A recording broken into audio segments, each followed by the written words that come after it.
Урматтуу балдар, бүгүн биз аралыктан окууну баштайбыз. Саламатсыңарбы, балдарым? Саламатсызбы, эжеке? Деген сөзүң сагындым. Ачык маанай каалап досуңа сабагыңды баштаарым. Амансыңарбы, балдарым? Бар болгула ар дайым. Садагалар мына мен сабагымды баштайын. Балдар, биз бүгүн силер менен математика сабагынан номер 908ден баштап 914 чейинки мисал маселелерди иштейбиз.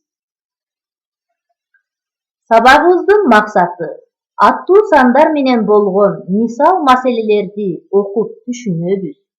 Мисал маселелерди иштөө аркылуу логикалык ой жүгүртүүңөр өсөт. Ошондой эле иреттүүлүккө тарбияланасыңар. Анда эмесе баалоо критерий менен таанышып алабыз. Биринчи маселени иштей алсаңар 1 упай, экинчи маселени иштей алгандар 1 упай, амалдарды тартиби менен иштей алсаңар 1 упай, разрядты кошулуучуларды иштей алсаңар, аттуу сандар менен болгон амалдарды, теңдемелерди, геометриялык маселени иштей алсаңар, баарына 1 упайдан берилет. Жыйынтыгында 6-7 упай алган окуучулар 5 деген баа менен бааланышат. 5 жана 4 упай алган балдар 4 деген баа менен бааланышат. 3 упай алгандар 3 деген баа, 2 упай алгандар 2 деген баа менен бааланышат. Ошондуктан кылдат иштейбиз, балдар. Номер 908 маселе. Китепке көңүл бурабыз, балдар. Математикалык олимпиаданын жеңүүчүлөрүнө белек катары 445 сомдон 5 шахмат жана 30 сом 80 тыйындан 10 китеп сатып алышты. Белекке канча акча сарпталган? Балдар, бул жерде аттуу сандарды бирдей аттуу санга келтирип алабыз. Ал үчүн 30 сом 80 тыйын деп эки башка аттуу сан болуп турат. Аны биз тыйынга айландырып алабыз. Ал үчүн биз 1 сомдо канча тыйын бар экенин аныктап алабыз. 1 сомдо 100 тыйын бар. Анда 30 сомду тыйынга айландырып, андан кийин 10 китептин баасын чыгарабыз. Маселенин шартын толук түрдө жазып иштейбиз, балдар. Номер 909 маселе. Метри 87 сомдон болгон 6 метр жибек жана метри 82 сомдон болгон 10 метр жүндөн токулган кездеме сатылып алынды. Бул кездемелерге канча акча төлөндү? Дагы кандай суроо койсо болот? Ойлонуп көрөбүз. 87 сомдон 6 метр кездемебиз канча болот? 82 сомдон 10 метр кездемебиз канча болот? Дагы кандай суроолорду койсок болот? Номер 910.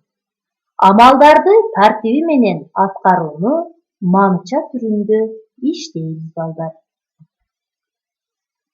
911 көнүгү бул разрядты кошулуучуларды аныктайбыз.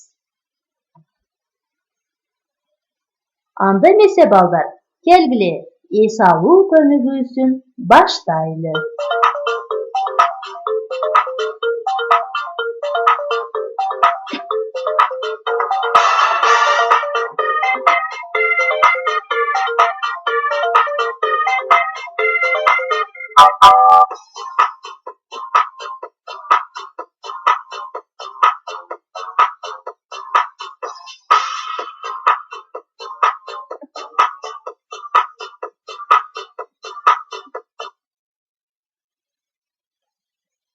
Жакшы эс алып алыңарбы балдар? Анда китепке көңүл бурабыз. Номер 912.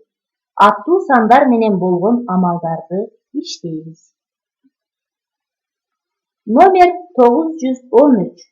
Теңдемедеги белгисиз санды табуу.